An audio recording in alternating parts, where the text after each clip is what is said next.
Bueno, pues os presento a Teresa Cameselle, que ya estuvimos hablando estos días cuando la anunciamos, compañera en la asociación, escritora de narrativa, en concreto diríamos que los géneros romántico histórico, pero también, bueno, ha tocado a algunos otros por ahí, que hablaremos después. Tiene 4 premios a nivel nacional y el último es el que os pasamos, bueno, pues imágenes de la entrega. Primero cuando te dieron el premio de ¿Qué? Castellón de Letras del Mediterráneo, No sé novela qué. romántica, y cuando hicieron la entrega Ahora en está diciembre. no creo que triga, mira. Mm, espera un segundillo. ¿Tenemos a alguien en la sala de espera? Ahí me sale.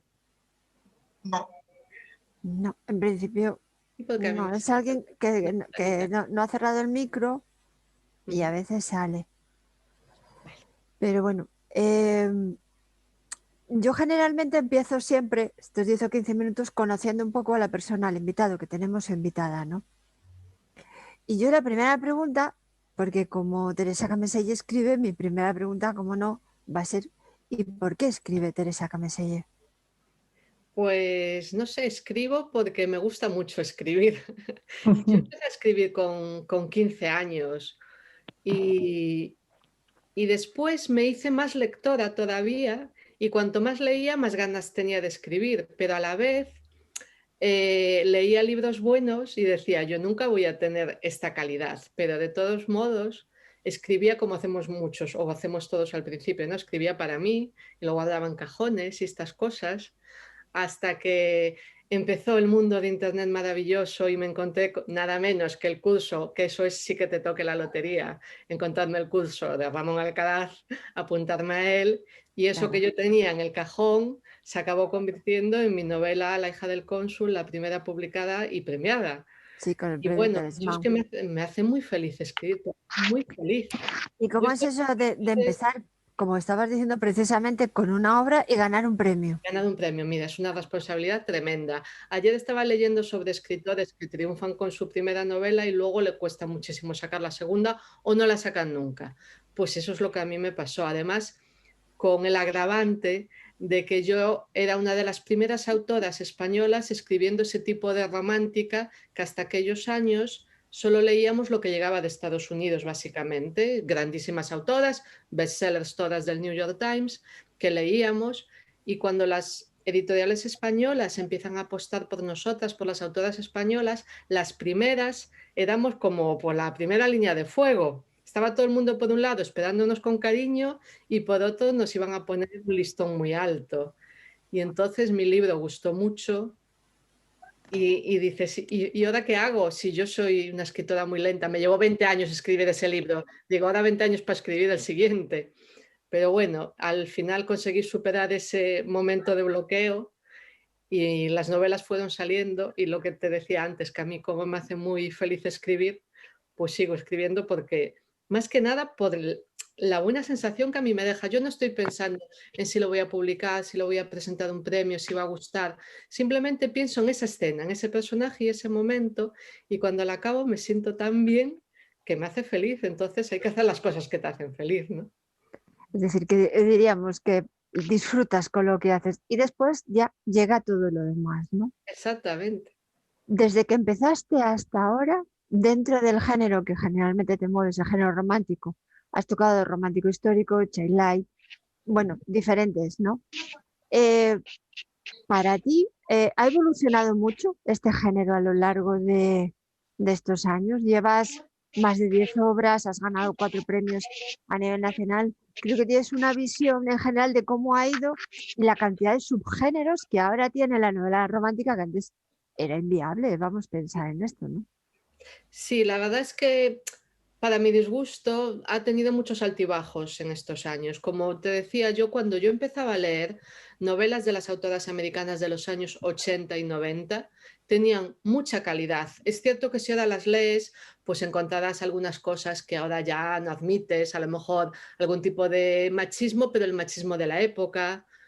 Pero, por ejemplo, las protagonistas de los 90 ya era esa mujer ejecutiva que empezaba a trabajar o que exigía un trato de igual.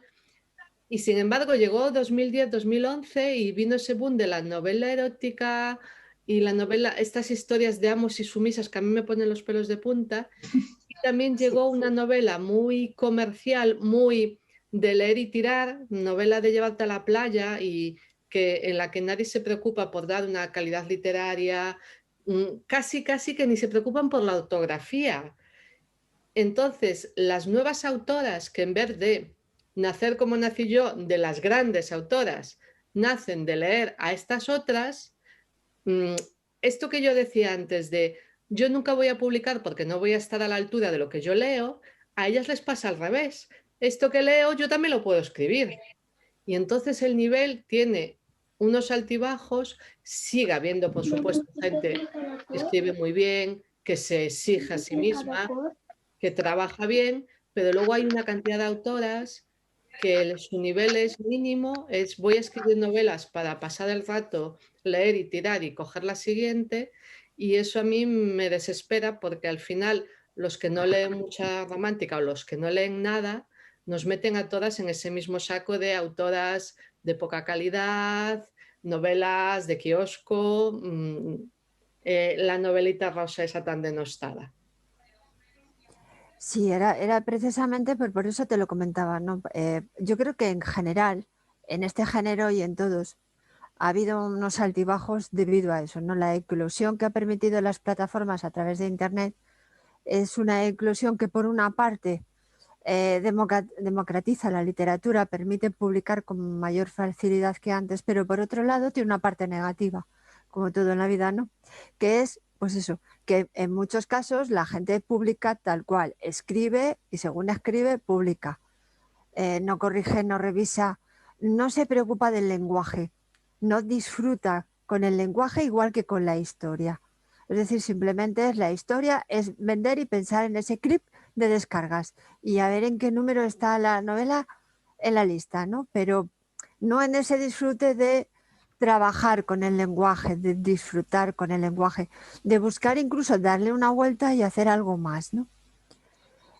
Como te comentaba antes, tienes unas novelas que son históricas, donde tú trabajas y te documentas y trabajas toda la parte histórica, que yo creo que para ti es el mayor disfrute ahí. Después, claro, obviamente, al ser un subgénero de la romántica, hay un tema central que es una historia de amor, pero que a veces ni siquiera es la trama más principal, sino que vale, está ahí y llega al final.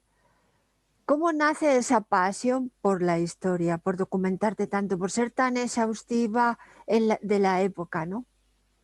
Sí, la verdad es que tú misma lo has dicho, es que lo disfruto muchísimo. A mí me gusta hacer una novela muy costumbrista, tú lo viste en Quimera.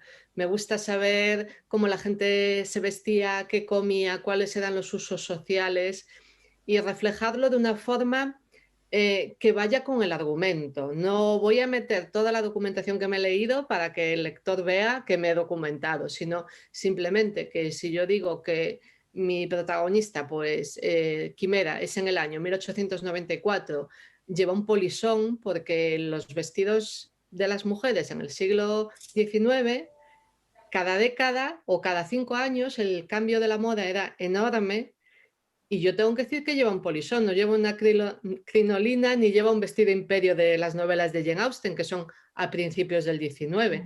Esto que está pasando ahora, y que pasa siempre, que dicen que las novelas de Jane Austen son victorianas, cuando son en el tiempo de la regencia. Confundir las épocas, el siglo XIX, vamos a ver, son 100 años.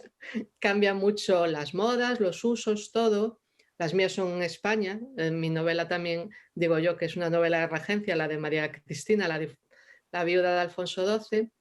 Y yo no soy capaz de escribir una escena en la que yo digo que están haciendo esto o lo otro si yo no estoy segura de que lo que están haciendo está bien. Por ejemplo, yo pregunté a amigos madrileños qué bebida en verano había, porque lo típico de Valencia se bebe la horchata, pues lo que sea, los americanos beben limonada. ¿Qué bebían los madrileños en Madrid en verano cuando hacía calor y la Coca-Cola ya existía, pero no se vendía en todas partes? Y me explicaron que el agua de cebada, y ahí fui yo a informarme qué era el agua de cebada y meterlo en mi novela. Y me encanta encontrar ese pequeño dato y meterlo, que tú vas a leer la novela y ni te vas a enterar porque es un comentario que ahí pasa, pero a mí me importa mucho que ese comentario, cuando sí que un madrileño lo va a ver y va a decir, mira, me ha pasado ahora con mi novela Si te quedas en Morella, que he ido a presentarla, que es en los 80 y en los 90, tiene 2 épocas. Y me han dicho literalmente la encargada de la oficina de turismo. Yo estaba leyendo la novela y le decía a mi marido, esta autora nos ha engañado, esta es una persona que ha vivido aquí en Morella y ha vivido en esa época, si no, no podía haber escrito este libro. Y eso para mí es una satisfacción tan grande, me fui muy feliz de Morella con ese comentario. Claro, lo importante es que el lector no solo lo vea real, creíble, sino que realmente crea que lo está escribiendo alguien que vivió en esa zona o que vivió en esa época o tal, ¿no? Yo creo que es imprescindible. Yo diría, o te preguntaría ya para terminar, ah, ¿qué espera Teresa de su futuro? ¿Qué meta? ¿Qué le gustaría que no haya conseguido? Tienes premios, tienes más de 10 novelas, pero ¿qué es eso que dices? Bueno, pues a lo mejor es una pequeñita cosa, pero que todavía no. Pues la verdad es que yo, ya puesta a pedir, pido algo muy grande. Y te voy a decir lo que pido, ¿vale? Toma nota. Yo quiero que me hagan una serie o una película. Ese es mi plan de futuro. Y de verdad que lo voy a intentar. De hecho, ya lo hicimos, mi editorial lo hizo con Como el viento de otoño, lo Ujú. presentó a una selección que hay, que se hace una vez al año, que se seleccionan novelas para hacer guiones sobre ellas, que luego se venderán o no. Y bueno, pasamos el primer corte, pero no el segundo. Lo voy a seguir intentando. Ese es ¿Por mi qué plan, no? porque Claro. a mí el cine y las series me gustan tanto como los libros. Y cada vez que pienso en ver, de hecho hacía un poco la broma estos días, sabéis que hay una serie en Netflix que ha triunfado mucho, Los Bridgerton, es una Ujú. saga de novelas de Julia Quinn que Sí, tienen 20 años y que toda lectora romántica conoce. Pues las que son muy fans de la saga estaban enfadadas porque decían que la han cambiado. Siempre se cambian. Tú sabes que las adaptaciones se llaman adaptaciones porque precisamente por eso. pues yo hice la broma en Facebook de que si Shonda Rhimes quiere adaptar alguno de mis libros, yo le dejo cambiar todo lo que ella quiera. Si puedo ver mi nombre en una pantalla grande, yo firmo donde haga falta. Tienes una de tus obras y ya pasamos a los compañeros que están, que tiene ese toque de la childlight, de la comedia contemporánea, ese giro dentro de lo romántico, pero de humor, ¿no? Que es No soy la bella durmiente. En realidad tengo dos. Sí, Dos lo de iba a decir los- ahora que no era la única, pero esa que fue, no sé, que además la portada llama la atención, que también eso es muy importante en las portadas, sobre todo en las novelas de este género, pero ¿por qué surge esa idea de cambiar? Porque, bueno, venías de eso, de un género más el histórico romántico. Sí, sí, y de hecho sigue siendo mi género favorito y en el que me muevo mejor, pero en ese momento que yo escribí No soy la bella durmiente, que viene siendo 2011-2012, era ese momento en el que había un gran boom de la novela contemporánea, la novela muy de ciudad, de gente joven, entre 20 y 30 años. Incluso aún venía aunque fuera un poco más atrás, el éxito del diario de Bridget Jones, este tipo de Ujú. historias. Sí, Entonces yo quería probarme un poco porque veía que las lectoras se estaban decantando hacia esas novelas. Yo decía, pues vamos a probar a ver si funciona. Y de hecho funcionó tanto que a mí en el mayor foro de novela romántica me escogieron mi novela como la mejor comedia del año. Pero me costó tanto escribirla, esa y la otra que es No me llames Cenicienta. Son novelas sí. que las escribo como a golpes, las abandono, las vuelvo a coger, las vuelvo a empezar y me cuesta años, las vuelvo a guardar, las digo, esto no vale para nada porque no disfruto, no hay esa documentación, no hay ese vocabulario, esas normas de cortesía. Entonces, como no me gusta, la guardo. Luego la cojo y digo, no está tan mal, vamos a intentarlo todo poquito. Y después de mucho pelarlas acabo publicando y hay lectoras a las que le gustan mucho, pero no me siento tan cómoda y quizás ya no lo vuelva a intentar porque tengo muchos proyectos de los otros, de los míos y esto lo voy a dejar aparcado. ¿Te has planteado en algún momento tocar alguno de los otros subgéneros? Paranormal, fantasía, Bueno, juvenil yo o... en relato corto he escrito de todo, Ujú. absolutamente. Desde que Sí, hice el taller y Ramón siempre me animaba a presentarme a certámenes. Yo, de hecho, sí que fui finalista en un certamen con lo que yo llamo mi relato Edgar Allan Poe, que es tal cual. O sea, yo me leí para refrescar un poco mis relatos favoritos de Poe y cogí el estilo y lo copié, pero totalmente. Es un ejercicio literario muy bueno, copiar un estilo que te gusta. Y sí que he practicado de todo. Ya llegada a novela, pues no sé, tengo como El viento de otoño, que ya es narrativa pura, ¿no? sí. Pero dentro de romántica, yo me quedo con mi histórica y sobre todo mis finales del siglo XIX, que eso es mi favorito y es donde me encuentro yo muy a gusto. A mí me encantó como viento en el otoño. Sí, me ha O gustado sea, mucho. ya cuando la vi dije, espero que no la clasifiquen demasiado porque es una novela que puede leer, me da igual, o sea, porque generalmente si ya se clasifica como romántica hay una parte de lectores que no van a ir a ella, pero Es esa es que pura no la tiene narrativa la y no tiene... editorial, la tiene bien marcada, lo pone en la portada, que es narrativa histórica. ¿Qué pasa? Que llegan las librerías que ya me conocen Y va a la parte de y romántica. no miran lo que pone la etiqueta. Y bueno, ya la has leído, ya ves que no es una novela No, romántica, no, no, ahí ni... No, para nada. no, no, ahí lo importante es toda la parte histórica que tiene, la importancia que tiene, Ujú. la maestra. La maestra, mi maestra. Bueno, pues ahora sí, abrimos micros, me vais diciendo si queréis hacer preguntas y así voy dando paso, por favor. Carmen, pues y Rubén, muy bien, pues las señoritas primero, por favor. Básicamente porque entró primero, o sea que Rubén, lo siento. Muy buenas tardes a todos. No sé qué tal me oís, porque hoy estoy por primera vez con auriculares y me Con oís bien, ¿verdad? auriculares, hostia. Sí, Muy bien. Nada, sí, nos vamos aquí modernizando. del Alsa o de Renfe, no sé, de estos corrientes. Nada, Carmen con Pero, auriculares. pero bueno, sí, sí, aquí estoy con cascos. Hola a todos y encantada, Teresa, es un placer conocerte. Mira, voy a empezar casi por el final de lo que estabas comentando, de cuál es tu deseo de que te hagan una serie, una peli. Una serie, una peli, claro, estás hablando de alguna de tus novelas que ya tienes escritas. ¿No te has planteado escribir precisamente algún guión o alguna historia para enviar a las productoras de Netflix, HBO y demás? Porque puede ser también un camino, ¿no? Pues mira, ese es otro de mis planes. Yo planes siempre tengo muchos, lo que no tengo es tiempo. Sí que lo he pensado al hilo de lo que decía, de que no me gusta escribir novela romántica, comedia actual.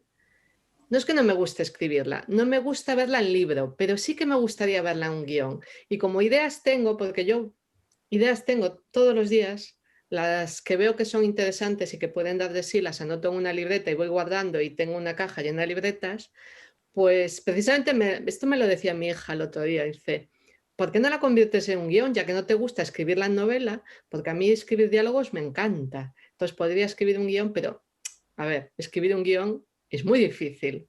Ahí en la EN tuvimos un curso de guión. ¿Hace Ujú. cuánto? ¿2, 3 años? Sí, Fantástico. Ya sí, hace. sí, Fue fantástico. sí, También sí. aprendí lo difícil que es escribir un guión. Pero vaya, que sí que podría hacer a lo mejor una base para un guión e intentar por ese camino. Ya os enteraréis si sale algo. Ya nos contarás. Sí, por supuesto. Muchas gracias. A ti. Sí, fue fantástico el curso que además era presencial, con lo cual nos reunimos todos aquí, aquellos años. Aquellos años que se podía hacer cosas. Sí. Pues Rubén, abriendo micro, porfa. Una compañera más. Bueno, otra vez encantado de veros, que llevo mucho tiempo que voy muy ocupado y bueno, yo soy valenciano también, Teresa, así que paisana. Ah, no, yo soy gallega, ¿eh? El que Ah, tú está eres en gallega. Valencia, Ah, bueno, pero el que como está te en he Valencia oído es mi que hijo. estás en Castellón, vale. Bueno, pues yo vivo en Valencia y soy valenciano, las dos cosas. Bueno, a mí me interesa un poquito más a ver, yo soy escritor de relato, básicamente, de relato corto. Lo que pasa es que ya llevo un tiempo planificando ideas de novelas, que voy haciendo lo mismo que tú, en una libretitas y bueno, y ahí tengo proyectos de cosas que me van viniendo, escenas y voy apuntando. Pues bueno, ya de hace un tiempo estoy ya planificando un poco más estructuralmente, ya el tema de los puntos de giro, un poquito más ya escenas y demás. Entonces a mí me interesaba un poco más eso, ¿cómo te enfrentas tú a ese reto de hacer la novela de cero? Es decir, de la planificación, que es lo bonito. Y luego hilando con eso, ¿qué temas dentro del amor? Porque el amor es muy grande y es grandísimo. Pero bueno, ¿te interesan algunos temas concretos que te gusta abordar o te dejas llevar? O, en fin, eso es un poquito. Ajá. Bueno, yo tengo que confesar que cuando yo empecé a escribir novela fui muy anárquica, porque es verdad que yo hacía el curso con Ramón y lo hice durante años, pero era relato corto, con lo cual yo no tenía recursos para escribir una novela más que lo que había desarrollado de capacidad de escribir. Entonces lo afronté, que quizá, no sé si te puede servir, mi primera novela la afronté como si cada capítulo fuese un relato. Entonces cada capítulo tenía un inicio y un fin, que a mí es algo que me gusta mucho. Piénsalo como los episodios de una serie de televisión. Cada capítulo cuenta algo concreto, que luego va enlazando con el siguiente y con el siguiente. Ahora que ya soy una escritora profesional y he aprendido por fin, hago estructuras. Y por ejemplo, mi novela Si te quedas en Morella, que como era un premio y tenía un plazo para entregarla, pues me hice mi estructura perfectamente. Cogí una estructura de melodrama, que no significa que tenga que acabar mal, que es algo que también he aprendido haciendo un curso de estructuras, y lo seguí al pie de la letra, y eso lo que hace es que te ahorra muchísimo tiempo. Yo que soy muy lenta, o lo era, gracias a hacer una estructura bien hecha, agilizas mucho luego la escritura de la novela. O sea que yo lo recomiendo totalmente, trabajar bien como hay que hacer, fichas de personajes, estructura, sinopsis, etcétera. Y bueno, en cuanto pues, a las historias románticas, yo he escrito unos cuantos tópicos, porque los tópicos sucede una cosa, siempre funcionan, porque el lector sabe por dónde va a ir. Esto es como las películas que hacen un remake y tú dices, pues ya sabemos de qué va, pero precisamente porque sabes de qué va te sientes cómodo, ¿no? Entonces escribo novelas un poco tópicas, pero a mí lo que me gusta mucho es ese personaje que parece una cosa y luego es otra, o que por algún motivo tiene que ocultar su identidad, que es lo que pasaba en La hija del cónsul, mi primera novela. Mi primera novela dicen que la primera novela que escribes la escribes para ti. Escribes exactamente la novela que tú quisieras leer, ¿no? Entonces yo escribí una novela muy exótica de un príncipe turco, una española secuestrada, pero ¿qué pasa? Que ese príncipe que la secuestra pues tiene una doble identidad que se va revelando a lo largo de la novela. Incluso sus motivaciones al final no son tan malas como parecen, y eso es lo que acabe convirtiéndose el malo en un héroe. Y ese tipo de historias me gusta mucho. De hecho, tengo una saga de novelas cortas que se llaman No todo fue mentira, que en cada novela la portada es una máscara, porque siempre hay una mentira que es el hilo conductor de la historia. Eso es con lo que más juego yo. Siguiente, ¿quién quiere preguntar? Pues aprovecho mientras se anima Lía. Hay micro, porfa, hay que abrir micro. Vale, perfecto. Mira, buenas tardes, Teresa, bueno, a todos. Hola. Mira, yo quería preguntarte una cosa. ¿A ti te importaría, por ejemplo, en el caso de que se produjera, que alguna productora o alguna, no sé, se llaman así, productoras, ¿no? Quisiera hacer con tu novela o con tu libro un guión para una serie, pero el guión lo hacía la productora. Tú tendrías que cederles el libro, ¿no? Y luego la productora hacía el guión y la serie pues la montará, no sé cómo se monta eso. ¿A ti te importaría eso? Bueno, ya lo he dicho antes, yo encantada, que venga la productora, que yo le firmo lo que quieran. A ver, es verdad que si tú eres un escritor famoso, pongamos Stephen King, te van a dar, de hecho, si ves las películas, pues él aparece como productor ejecutivo porque tiene ese poder de supervisar, de controlar un poco más, porque es Stephen King. Si eres Teresa Cameselle y viene una productora a decirte, te compro tu novela, dice, ¿dónde hay que firmar? Y punto.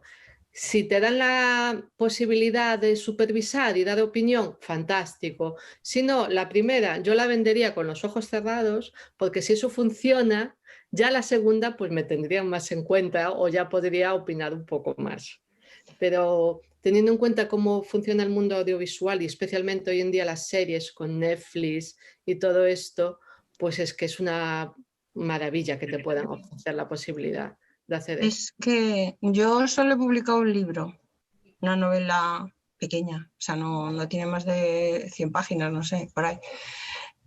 Pero en su día, cuando lo publiqué, una productora de Colombia, sudamericana, quiso que le compraran el libro y que le cediera, no comprar, que le cedieran los derechos de autor para hacer un guión. Ellos hacían el guión y montaban una serie allá. O sea, la serie de momento aquí no se vería solo allí.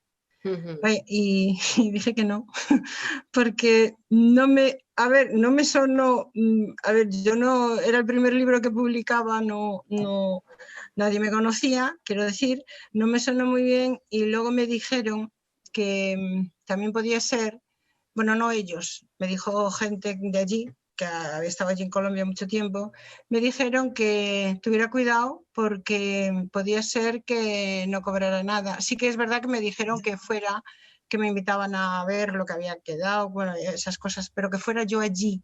Entonces me dijeron, ten cuidado que a lo mejor vienes y el billete de vuelta te lo tienes que pagar tú, porque no te pagan nada. O sea, ten cuidado dónde te metes, lo que haces y cómo lo haces. Y yo entonces no os conocía a vosotros, no sabía que existíais y me asusté, dije, a ver si me meto donde no me llaman. Bueno, claro, no. Estas cosas, por supuesto, te tienes que asesorar muy bien. Bueno, esto ya otro día le preguntas a Kobe, a los compañeros, ya sabes que los derechos de autor no se ceden nunca. Por eso. Son pues yo eso no lo sabía. Eso para empezar. Tú lo que cedes son los derechos de adaptación a cine, a serie, etc. Eran los derechos Pero bueno, siendo tú sabes que en Internet hay cosas muy extrañas. Yo cuando hablo de que si alguien me ofreciera, estoy hablando de si viene Netflix y me ofrece, si viene Antena 3 y me ofrece, algo conocido. Y aún así, el contrato que me ofreciesen, yo iría a un abogado con él. Directamente a un abogado de propiedad intelectual antes de firmar. Porque imagínate que eso triunfa y eso puede generar muchos millones. Y tú has firmado que no quieres nada. Nada. ¿Sabes? No, eso hay que mirarlo con mucho cuidado. Claro, si Lo único que me ofrecían así en serio era, pues eso, pagarme el billete de ida a Colombia. De vuelta no se había figurado nada, bueno, no se sabía pues nada, ¿no? Ya te puedo decir, Manolía, que no. Es decir, ahí tiene que haber se paga. Es decir, tú lo que cedes los derechos para que conviertan tu obra en una serie o en una saga o lo que sea, pero obviamente se te paga por tus derechos de autor y tú lo que cedes es que ellos puedan trabajar esa obra y producirla. Pero bueno, como sabéis que os decimos siempre, no se firma nada sin asesorarse primero y ver que las cosas son así. Ya, pero yo no os conocía a vosotros. Pues ahora, como firmes algo antes. Fíjate. Isa, que habías levantado la mano, porfa, abre micro. Y Carlos, que está detrás. Hola, Teresa. Hola. Bueno, tengo que decirte que la primera vez que te conocí me quedé contigo y además reflexioné sobre ello, que tenías muy claro que querías escribir novelas románticas, lo tenías clarísimo.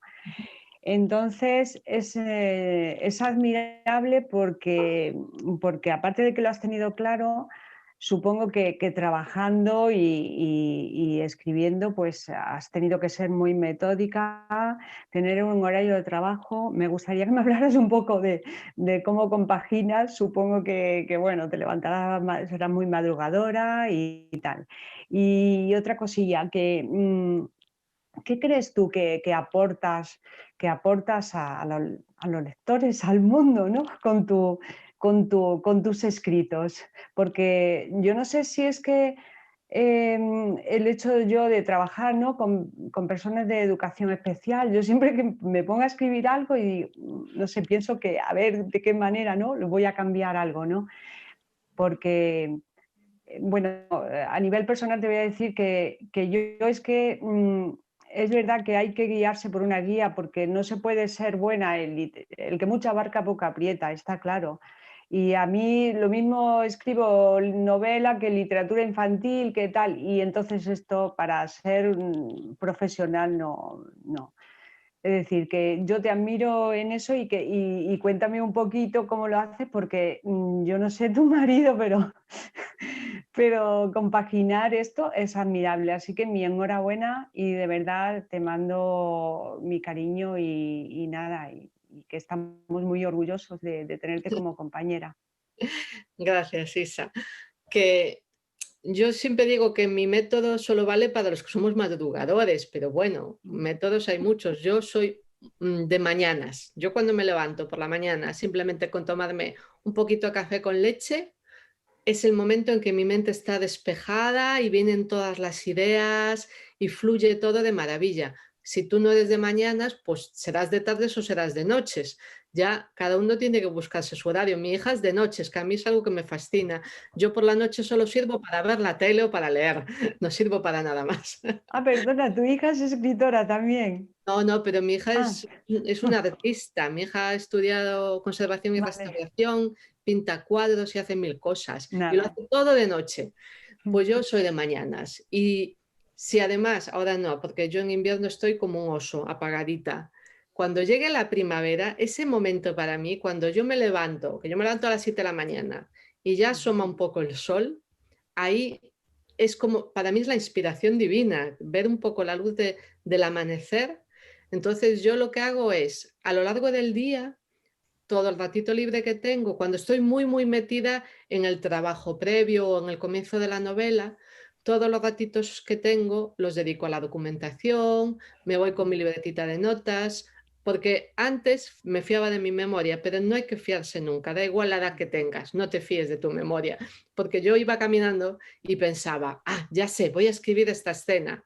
Llegaba al trabajo, yo trabajo de oficina, 3 horas, 4 horas de oficina, cuando salía decía, ¿cómo era esa escena que yo había pensado?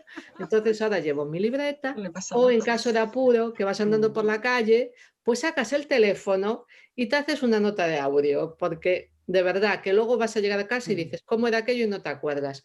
Entonces a lo largo del día, cuando estás de verdad muy metida en la novela, si a lo largo del día solo piensas en tu novela, todo lo que puedes, vas tomando tus notas y tal, cuando llega la hora, esas 7 de la mañana, te sientas y tienes ese trabajo hecho. Entonces ya solo es redactar, todo para adelante. También es verdad que yo soy una muy buena mecanógrafa. Entonces, cuando yo me siento a escribir, yo puedo escribir 3000 palabras en media hora.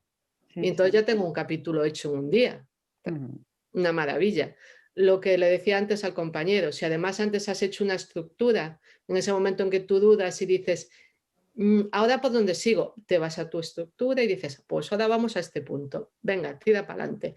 Yo ahora he escrito una novela, en cuanto acabé mi novela del premio, que la acabé entre correcciones y tal a principios de verano, en agosto empecé a escribir una novela. Yo, que me llevaba 2 años escribir una novela, pues he escrito una que me ha llevado 4 meses, gracias a que la tenía muy pensada, tenía mi estructura hecha y es una de mi colección que antes nombré, No todo fue mentira, es una saga, con lo cual ya tengo todos los antecedentes, me senté y en 4 meses la escribí, que me parece increíble. Cualquier otra novela me llevará igualmente mucho tiempo. Claro, la primera novela es la que cuesta más trabajo, sí. Yo estoy ahora, con la tú lo que segunda tienes es que ponerte 1 hora. A ver, ¿realmente qué hora tengo yo? Que no tengo ni que hacer la comida, ni planchar, ni ir a la oficina, ni me molesta la familia. Pues a la hora que sea, todos los días a esa hora yo escribo. Coges un hábito. Dicen que cuando haces algo 21 días ya lo haces para siempre. No sé si son 21 días, pero si coges el hábito, incluso hay un momento en que lo necesitas. El día que, por lo que sea, pues hoy no pude escribir porque mira, a las 8 de la mañana tenía que ir a hacer unos análisis al ambulatorio, me han partido el día, te quedas ese día chafada. Es un día perdido, ¿verdad? Es un día Sí, perdido. día perdido, de verdad. Entonces, coger el maravilla. hábito Sí, sí. y nada, y todo Pues para nada, ahora el reto es que dejes de trabajar y que te dediques solo a escribir. cuando le venda una serie a Netflix dejo de trabajar. Claro, claro, muy bien. Sí, bueno, aquí en España ganarse la vida con los libros es difícil aún. Sí, sí, felicidades. Gracias, Isa, un abrazo. Carlos, porfa, abriendo micro. Ya. Muy buenas, Teresa. Gracias por tus Hola. palabras hoy. En relación a lo que decía Lía, y no sé si lo has respondido ya, pero también hilando con el magnetismo de los artistas, ¿hay algún estado emocional ideal para escribirlos? ¿Hay que tienen que estar deprimidos? Leí hace poco en unas notas que Schopenhauer decía: escriba ebrio, corrija sobrio y luego léalo ebrio otra vez para asegurarse de que es bueno. Me pregunto si estando enamorados se escribe mejor, si estando deprimidos, si estando en un estado zen. ¿Hay algo ideal? Bueno, a mí me afecta el clima. Es una cosa que me influye muchísimo. Ya he dicho antes lo de las horas de luz. A mí la primavera es mi momento perfecto, el verano también me viene bien. En el otoño empiezo a decaer y en invierno soy un oso y quiero irme a mi madriguera a dormir y no hacer nada más. Entonces me afecta mucho las horas de luz y el tiempo. Si yo hace un día soleado, vivo en Galicia, en el norte, viene un día de cielo azul, solo quiero escribir escenas felices. Pero si me viene un día de mucha lluvia o me viene un otoño gris y lluvioso, pues probablemente escribiré algo melancólico. Pero claro, eso es algo muy personal, cómo te afecten unas cosas u otras. Yo no bebo, tengo una intolerancia absoluta al alcohol y es que además no me gusta, así que no puedo hacer lo que decía Schopenhauer. Está bien, ahí vienen los peores, seguro. Claro, pero bueno, hay gente que, por ejemplo, dice que necesita los momentos de, no sé, como los malos, ¿no? Si estamos hablando de la novela romántica, los momentos de desamor, los momentos de tristeza, los momentos en los que realmente pasas por una fase regular o negativa es cuando surge la creatividad. Y hay gente que cuando es feliz le cuesta en ese estado poder centrarse y concentrarse y escribir, ¿no? Pero quizá es porque yo no escribo ningún tipo ni de lejos de novela testimonial. Yo escribo ficción pura. Yo cuando estoy escribiendo es como si estoy viendo una película. Es algo que es completamente ajeno a mí, aunque yo a mis personajes los quiero, pero son como unos hijos que me han nacido y los voy moviendo de aquí para allá. Y entonces yo lo hago como un entretenimiento, como un puzzle, como un videojuego. Lo veo con distancia, no pongo sentimientos personales en lo que yo escribo. Entonces, quizá por eso a mí no me afecta si yo en un momento dado puedo estar pasando una mejor etapa o una peor etapa, no me afecta mucho a la hora de escribir. Tere, tú, cuando escribes una novela, diríamos que aparte de tenerla estructurada, ¿a qué le das más importancia? ¿Los personajes, su evolución, el conflicto, las descripciones? Bueno, claro, obviamente la ambientación, si te vas al siglo XIX, si me estás hablando de época, para ti, ¿qué es más importante? ¿Qué es lo primero que tú necesitas tener como más centrado ya, muy, muy claro, antes de sentarte? Yo Antes de hacer la estructura, ¿qué necesitas realmente saber? ¿De qué vas? O sea, ¿cómo empieza y cómo termina? ¿O los personajes? ¿O dónde lo vas a ubicar? Yo lo primero que tengo muy claro es, siempre hay una idea central. Como solo he hecho una presentación de Si te quedas en Morella, les comentaba yo que la idea central de ese libro no la puedo contar porque es el gran punto de giro del final. Entonces yo quería contar que a una pareja le pasaba X.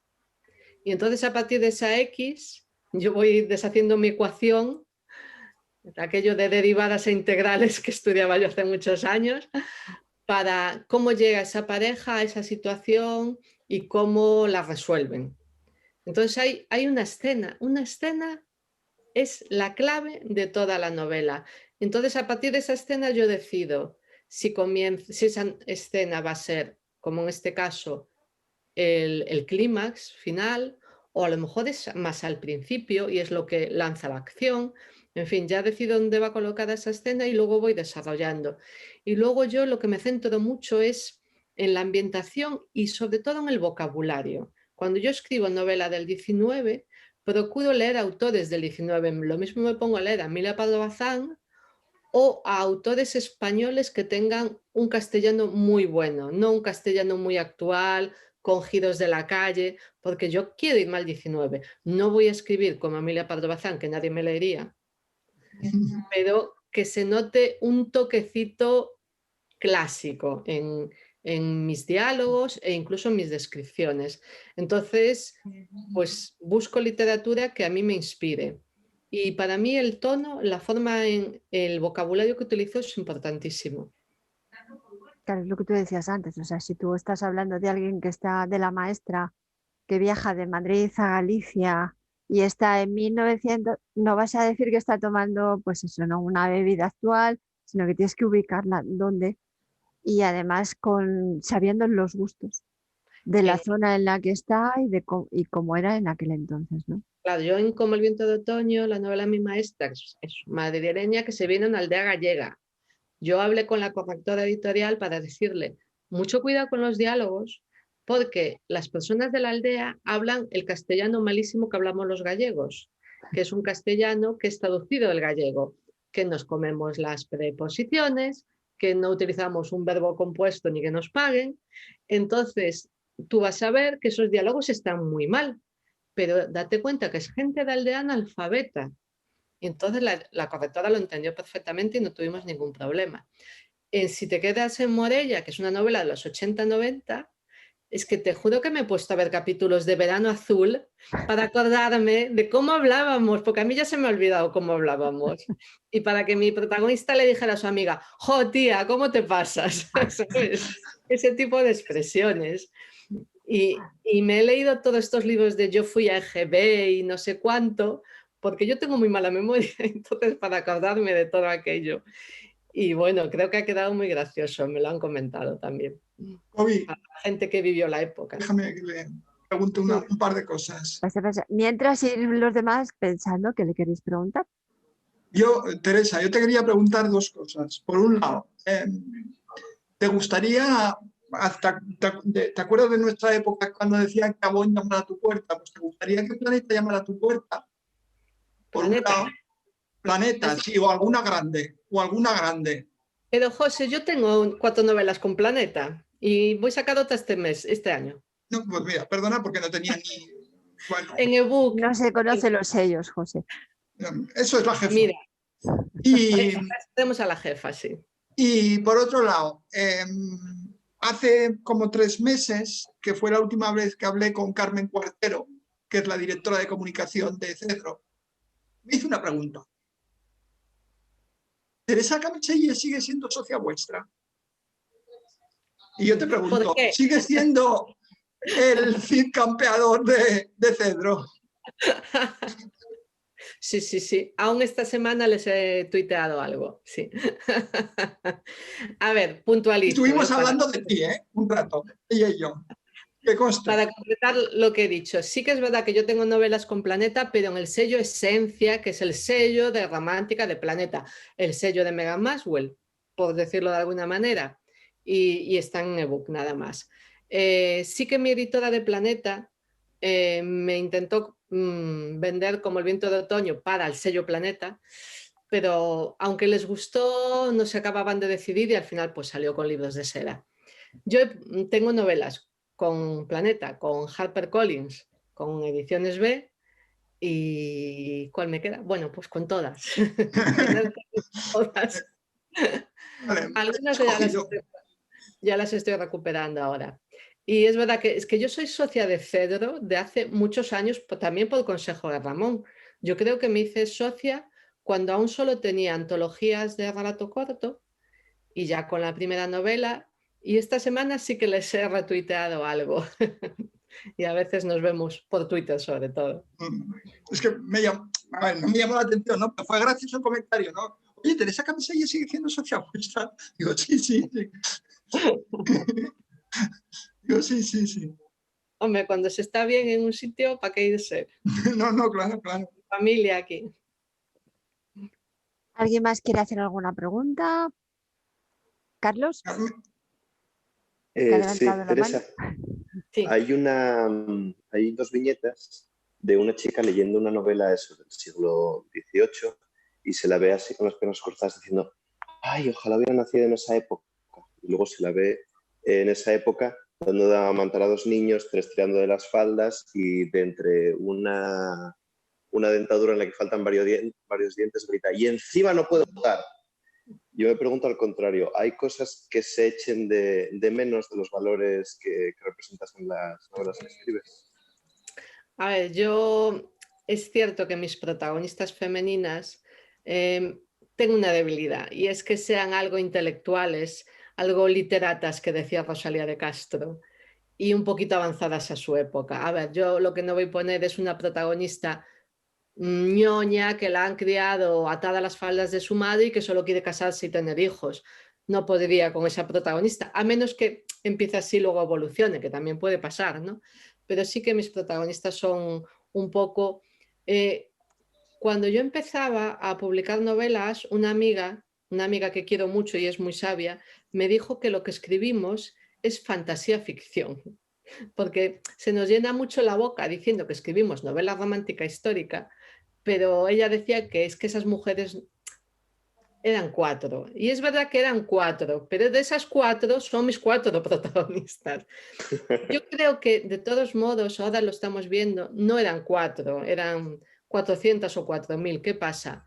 Que no aparecen en los libros de historia porque ya sabemos quién escribe los libros de historia, y ahora estamos viendo cómo de repente resulta que había en la generación del 27 tantas mujeres como hombres, y se están descubriendo pintoras que nadie sabía de ellas. El Prado acaba de hacer una exposición de pintoras que tenía almacenadas en sus sótanos, y sí que siempre ha habido mujeres con intereses, con inquietudes, adelantadas a su época, y esas son mis protagonistas. Eso no quita que efectivamente no podían votar y probablemente en cuanto se casaban se cargaban de hijos, pero como la novela romántica suele acabar con la boda, dicen las normas de la Asociación de Escritoras de Novela Romántica Americana que las novelas tienen que acabar en un punto que sea optimista para la relación de la pareja.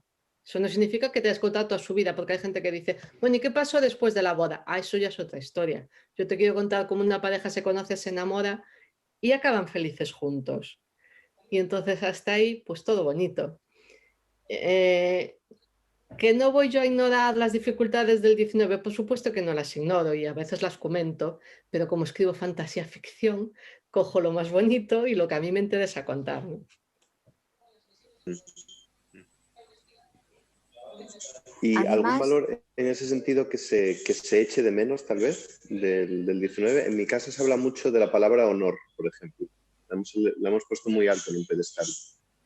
Pues sin duda, el honor, las buenas maneras. No creo yo que todo el mundo fuera tan educado y tan cortés como yo me quiero imaginar, pero yo sí pienso que a cierto nivel, un nivel burgués medio, ya no una alta aristocracia que no me interesa, pero a un nivel medio, yo sí quiero creer que la gente era más educada, más cortés. A mí me gusta que mis protagonistas masculinos sean caballeros, en lo que yo entiendo la extensión de la palabra, que significa no ser condescendiente con las mujeres, sino ser caballero porque te han educado y te han enseñado a serlo así. Yo creo que te abran la puerta no es ser condescendiente. Ser condescendiente es decir, no hagas esto que tú no sabes. Eso está muy feo, pero que te abran la puerta o que te regalen flores puede estar bien y no tiene por qué ser machista, y sobre todo en la época. Y si surge una cosa un poquito más molesta, pues siempre tienes que decir, a ver, cuidado, estamos en el 19, tampoco puede ser que el protagonista masculino le diga a ella que puede hacer lo que quiera y tener todos los derechos del mundo, porque no los tenía. La mujer en el siglo XIX en España era menor de edad, toda su vida. Primero estaba a la orden de su padre y luego a la de su marido. Que podía haber maridos más o menos permisivos, como podía haber padres. El padre de Emilia Pardo Bazán fue el que la educó y así salió como salió, una señora estupenda.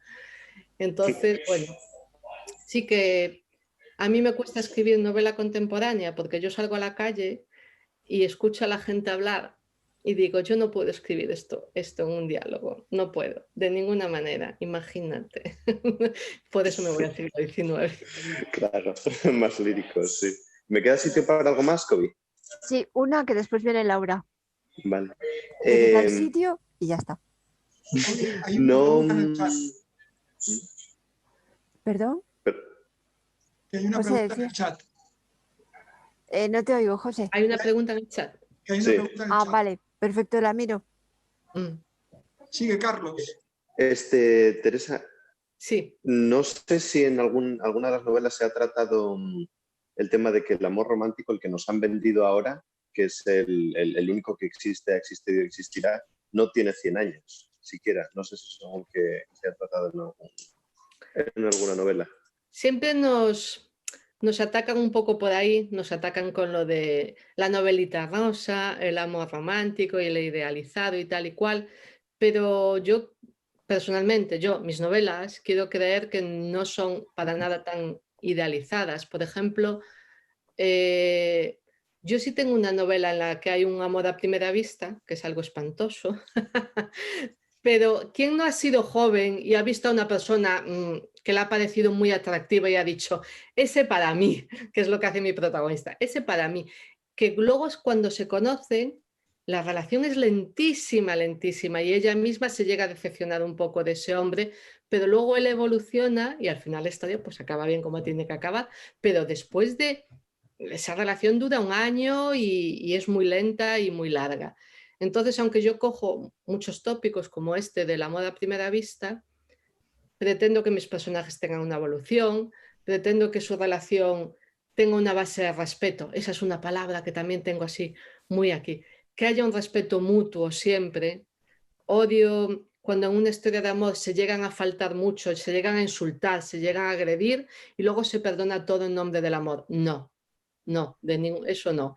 Generalmente los conflictos que impiden que mis parejas tengan un final feliz, porque de eso se trata una novela romántica, de que haya algo que esté impidiendo, ¿no? Y que eso es lo que te haga sufrir. Pues generalmente son más bien conflictos externos a la pareja en sí. Ellos se podrían querer y ser muy felices si no fueran porque hay algo de fuera que les ataca. Entonces yo creo que mis historias no son tan idealizadas, no son tan de ese amor romántico tan denostado y de hecho pretendo ir mejorándolo todavía en cada novela que es sucesiva. Siempre una de mis metas es que cada novela sea un poco mejor que la anterior y que sea, no quiero decir la palabra políticamente correcto porque no se trata de eso, sino de no meter nada que sea molesto innecesariamente. Intentar ser respetuoso con todas las creencias, con toda... Que nadie se pueda sentir insultado por una novela mía. Eso me espantaría. Es un buen campo de minas ese ahora mismo. Gracias, Teresa. La pregunta es, ¿qué consejo darías, Teresa, a los que quieren escribir y aún están bloqueados? Vale, escribir. Ese es el único consejo. O sea, te sientas y escribes. Una línea, vale, mañana 2. No te gusta, lo tiras a la papelera y mañana escribes otra. La única forma de escribir es escribir. Es sentarse. Yo, por ejemplo, cuando empecé a escribir Como el viento de otoño, sabía que iba a ser una novela dificilísima de escribir.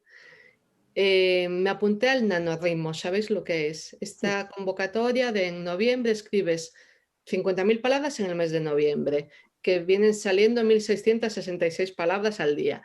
Pues yo dije, a mí me encantan los retos, dije, yo escribo 1.600 palabras al día, que mañana las leo y me parecen malas, las tiro, pero yo me pongo ese reto y me obligo a mí misma. Sé que no todo el mundo a lo mejor tiene mi fuerza de voluntad, yo para eso soy muy cabezota, pero si te obligas, lo que no puedes es estar aquí sentada, yo qué sé, mirando la tele o leyendo un libro y diciendo, es que estoy bloqueada. No, siéntate, papel y boli o ordenador o lo que sea y escribe un poquito, lo que sea. Si no te sale la escena, escribe la idea de la escena o escribe como quisieras que fuera el personaje, pero escribe. Hoy escribes una línea, mañana 2, mañana 3. Cuando te des cuenta, estás escribiendo. Yo creo que sí. El hábito. Sí, y además dejar que salga libremente lo que salga. Ya habrá tiempo para corregir, para revisar. Exacto. No simplemente soltarse, ¿no? Sí. Perfecto. Carmen, Lía me había pedido, Carmen, Lía, Laura, un momentito, Laura. porque ahora tengo 4 a la vez. Así que voy por orden. Laura primero, Lía segundo, Isabel tercera, Carmen cuarta. Carmen Hola, quedaba primera. Teresa. Gracias por compartir con nosotros tus experiencias, lo primero.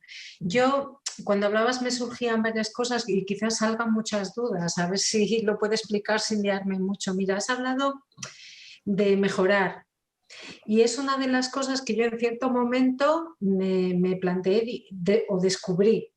Porque yo estaba haciendo cosas que en un momento dado dije, bueno, pues voy a ver si esto que me parece que está bien lo está de verdad, y me empecé a presentar a concursos. Entonces, bueno, pues algunos consigues, otros no. Y luego llegó un momento que descubrí que se podía mejorar. Y dije, pero es que esto es como una carrera, te tienen que enseñar, porque tú tienes tus capacidades limitadas y tus caminos limitados. Entonces falta saber trucos que tendré que aprender de algún lado, de estructura, de personajes, de cómo crear tensión o de qué cosas se demandan, o sea, muchas cosas. Y he hecho medio parones para formarme, ¿no? Pero claro, luego llega otro descubrimiento. Es que yo tengo la sensación de que cada vez descubro más carencias y me agobia, pero bueno, me ha pasado en otras cosas. Creo que así se avanza. ¿Cómo se llega a ir limpiando de manera que lo que está bien de tu estilo, de tu personalidad, lo mantengas, o lo que tienes que está bien, sepas? Porque no hay nadie que te diga, esto está bien, sigue por aquí, pero ahora modifica esto, mejora lo otro. O sea, no puedes ir puliendo y avanzando sin algo que te diga, esto sí, manténlo, esto perfecciona, esto cámbialo, esto tíralo a la basura. Y además de todo esto que te gusta, donde eres buena en este estilo, tira por aquí, pero lo que quiere el cliente es esto, o sea, homogeneizar o buscar un punto en todo eso me parece complicado. No sé si tú en algún momento también descubriste y dijiste, que lo que tengo que hago bien es esto, pero esto no, porque dices, lo que no me gusta lo tiro, voy a ver si aquí mejoro. Pero esa capacidad crítica, ¿cómo te ves tú desde fuera para decir, esto sí, esto no? Porque no te puedes ver con esa objetividad, no sé. ¿Ves? Te lanzo varias preguntas, no sé si te he liado. Bueno, pues lo que necesitas es alguien que te lea, así de fácil. Pero no vale que te lea tu madre, tu mejor amiga, tu marido. Claro. Necesitas un profesional que te lea. Mira, yo con 10, 11 novelas escritas y 2 premios, cuando escribo como El viento de otoño, empecé a escribirlo en 2015, cuando acabé el primer borrador, que me llevó más de un año, se lo envié a Ramón, porque es la persona en la que más confío, y le dije, necesito que me leas esta novela, porque me he metido en un berenjenal, he escrito una novela muy ambiciosa y yo solo me atrevo a publicarla con tu beneplácito. Y trabajamos sobre la novela, él me iba leyendo capítulo a capítulo y me iba enviando sus notas. Esta escena me sobra, aquí está repitiendo mucho esta palabra, aquí es lo que sea. Me iba mandando notas y yo iba puliendo lo que él me decía. Y para mí eso fue otro taller a mayores. Como tú dices, yo todos estos años me he estado formando, leo muchos libros. Hay, por ejemplo, unas guías de la editorial Alba delgaditas, que son unas guías muy concretas. Hay una sobre los sentimientos. Sí. Pues en esas siempre está bien que cada cierto tiempo te leas una guía de esas, porque refrescas, coges conceptos y tal.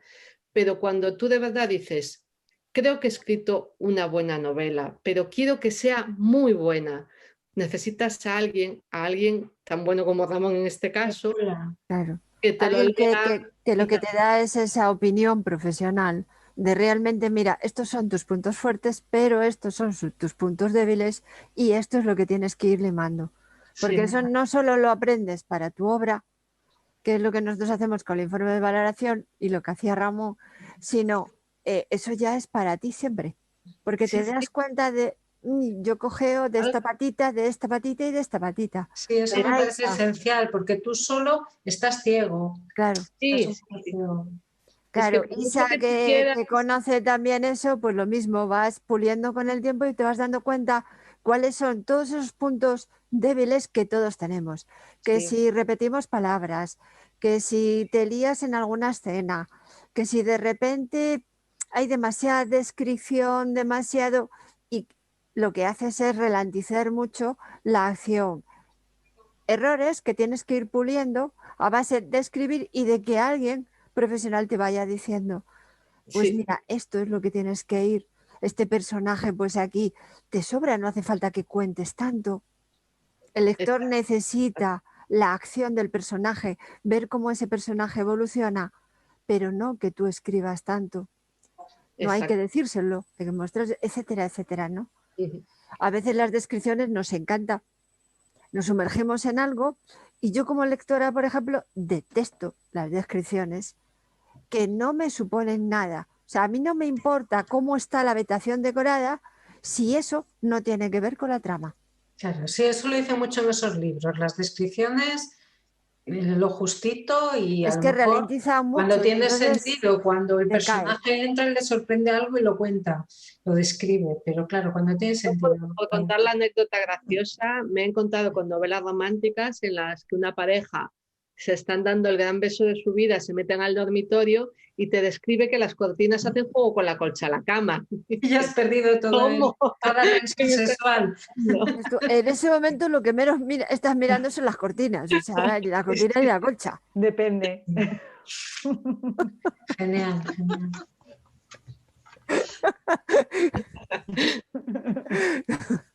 Así que creo que es importante eso, o sea, por un lado tenemos que aprender y por el otro lado necesitamos esa batuta del profesional que te dice, cosas ojo, que no lo sabemos cuando empezamos a andar, yo creo. Claro, necesitas esa batuta del profesional que te va mostrando exactamente cuál es tu voz.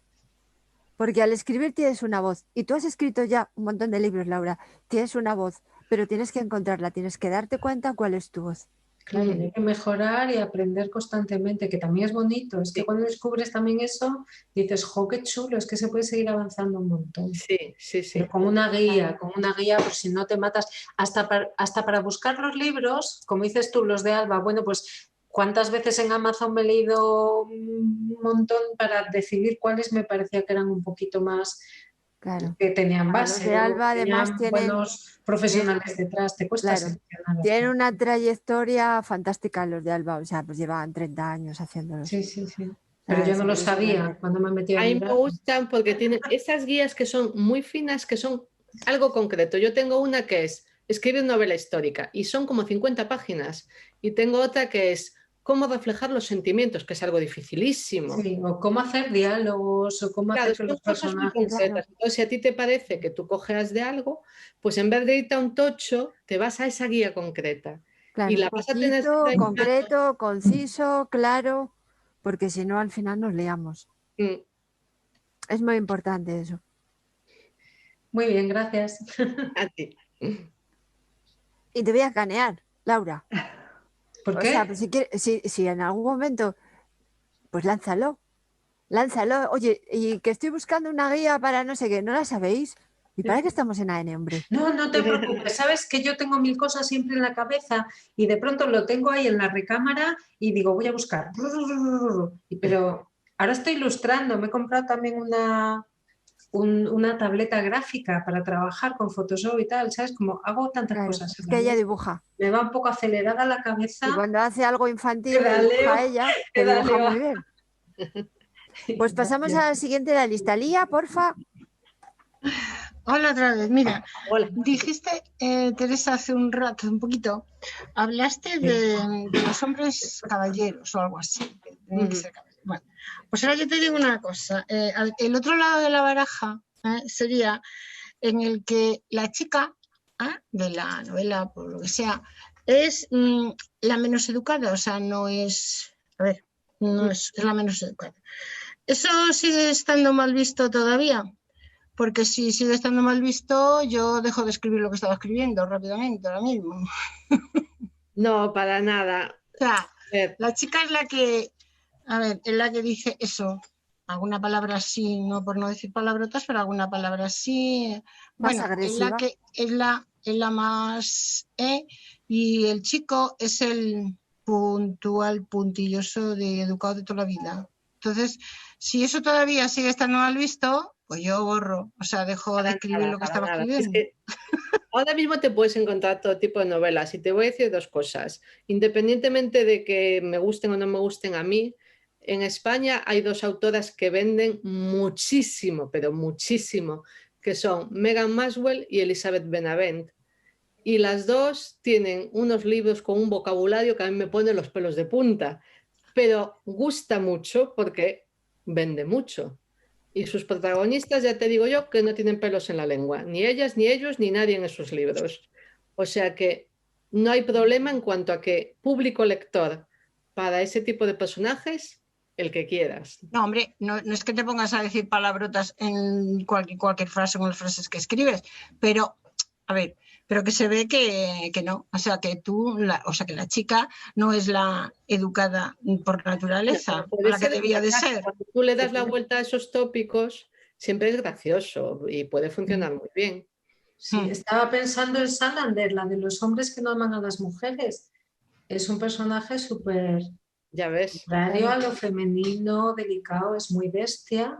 Sí. Sí, ahí el que es más tranquilo y más, parece que incluso más tímido es él, y ella es, bueno, se sale de los cánones. Yo creo que si las cosas tienen tensión, si tienen un sentido... Claro, si está bien hecha la trama, tampoco es tan importante eso, ¿no? Bueno, pues gracias. Pues las autoras, claro, que como decías, Carmen de Mesgao, claro, han elegido ahí, bueno, diríamos que a partir de Las sombras de Grey todo cambió. Sí. Pero bueno, en fin, nos vamos a quedar con la luz. Isabel.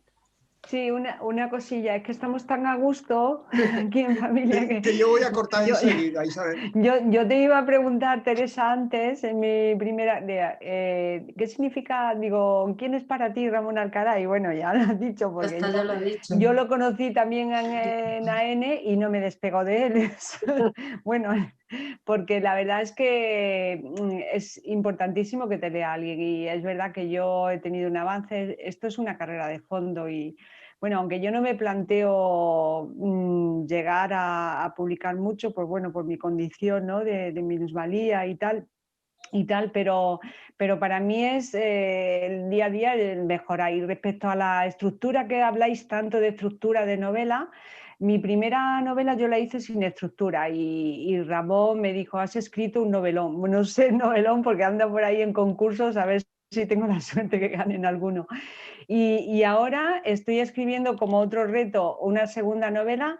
La llevaba pensada en la cabeza y sí, hice una estructura ahí con los capítulos, pero es que estoy escribiendo y no tiene nada que ver con... Vamos, conservo la idea, claro, primigenia y a dónde quiero llegar, ¿no? Pero es que a la hora de crear me estoy metiendo en un mundo y es que me está encantando y digo, fíjate, por eso hacer hincapié eso, en el hecho de escribir, que tú te pones a escribir, yo tengo un horario, yo a las 6 de la mañana me pongo y nada más ponerte, es como la campanilla de Paulón, ¿no? Suena y ya te pones y tal, y por la noche me leo un método que tengo, por si a alguien le sirve, me leo lo último que llevo y tal, digo, bueno, pues sale, a dormir con esto y me levanto y continúo.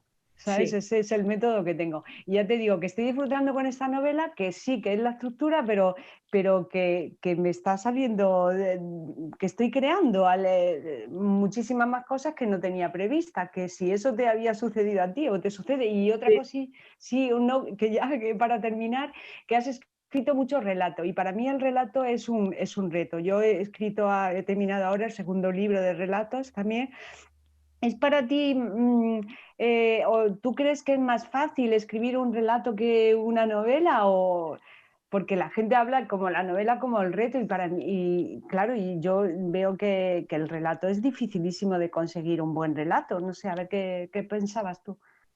Bueno, en cuanto a lo de las estructuras, te digo una cosa, la estructura es una guía, es algo que está ahí para cuando tú te pierdes, para cuando tú te bloqueas, vuelves a la estructura y te sirve para seguir adelante. ¿Qué pasa? Por lo que sea, la novela se te ha ido mucho de esa estructura, pero tú estás feliz escribiendo, sigues, sigues, sigues. Cuando acabes, tú sabes que la novela, cuando la acabas, solo es un borrador. Hay que volver a empezar.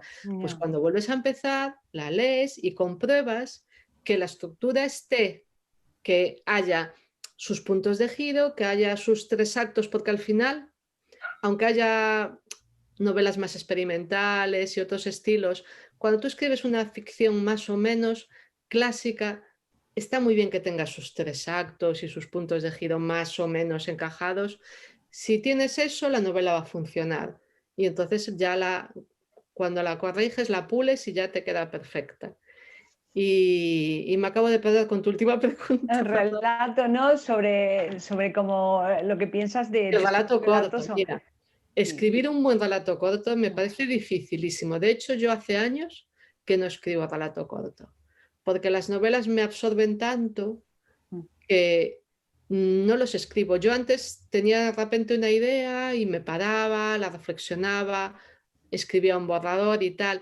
Escribir un buen relato corto es muy difícil y encima es que en España no se valora nada, porque tú ves los autores de relato corto americanos y son gente muy valorada. Hay algunos relatos que son famosos allí al nivel del famoso, para nosotros es el Quijote.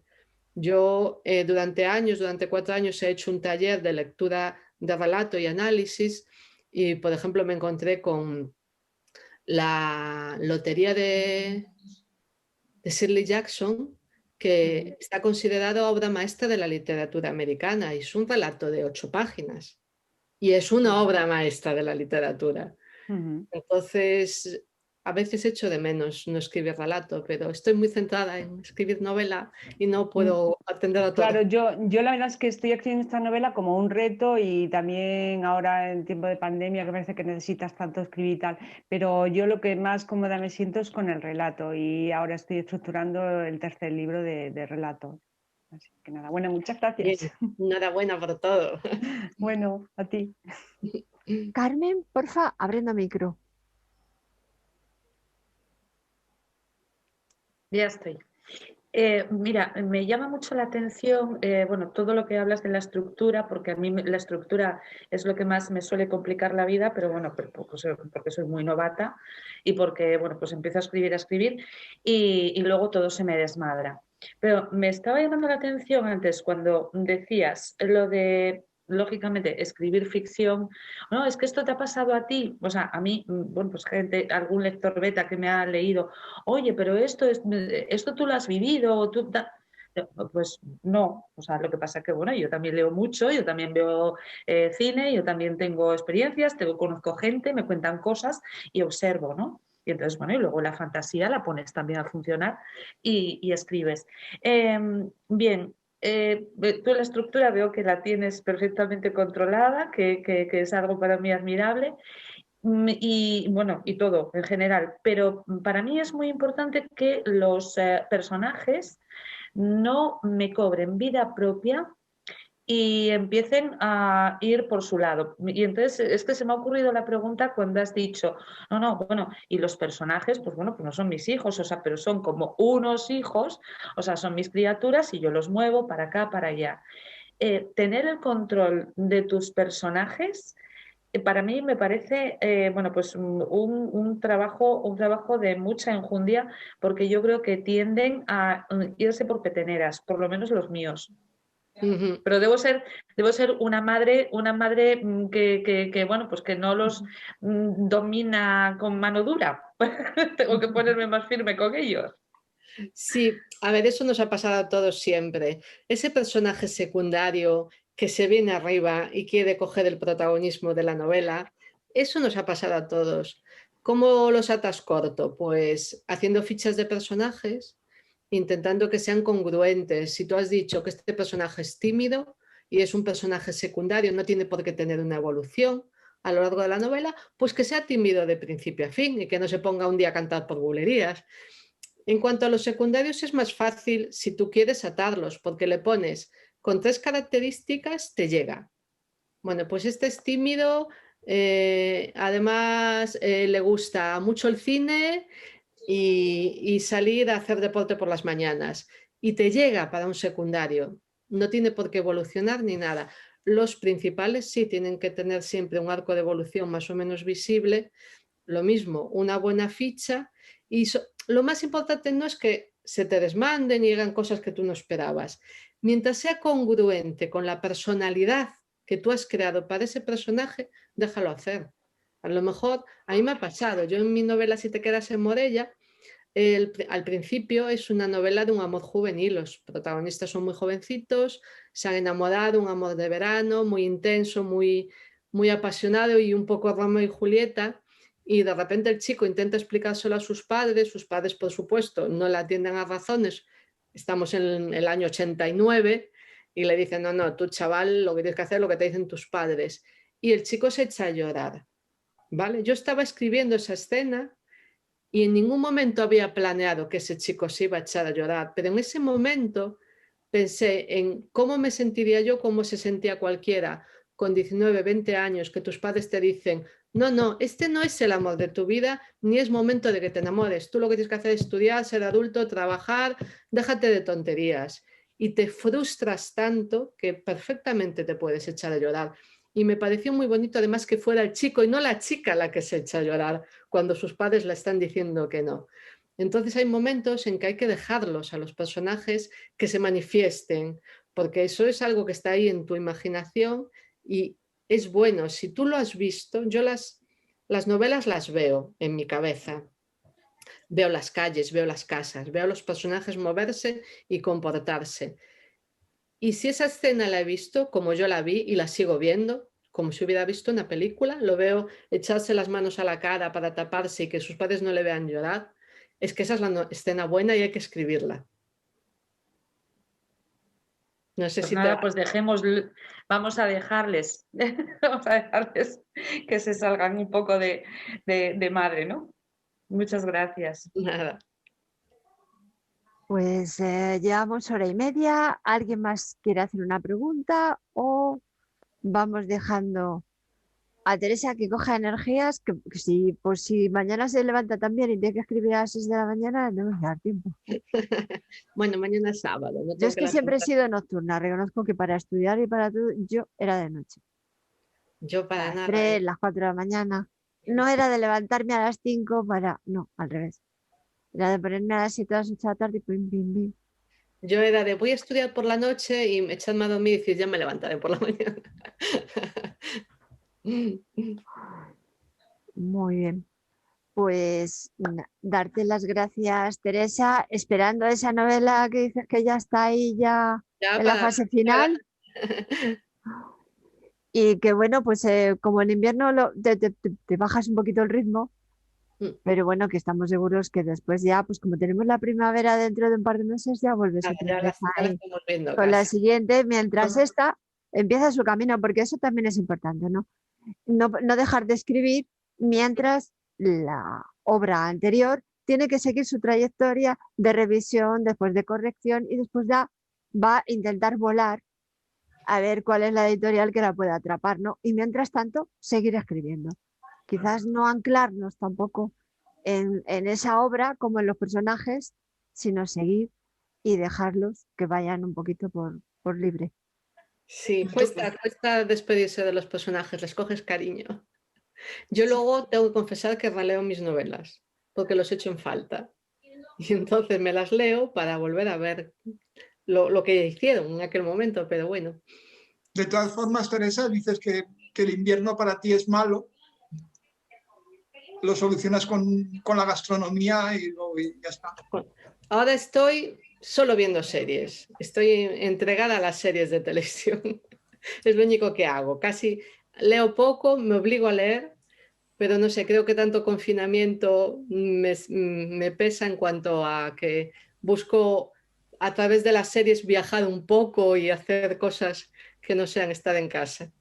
Sí, nos cuesta... también alimentan, no solo va a ser producir, claro, sacar ideas, sino que hay momentos en que necesitas... Sí, al igual que cuando leemos, o sea, es una forma de analizar, al fin y al cabo, tienen guiones, tienen narrativa, hay escrito, hay una estructura, y es, vale, ¿cuál sería la estructura de esa serie que estamos viendo, ¿no? Si estuviese escrita. Me decía un lector que me escribió hace poco, que le han gustado un par de novelas mías, me decía que le gustaban mucho mis diálogos. Yo le decía, yo es que tengo pasión por los diálogos y a veces estoy viendo una película o una serie y mentalmente los estoy reescribiendo, porque digo, no me gusta esa frase, no, yo la hubiera dicho de otra manera.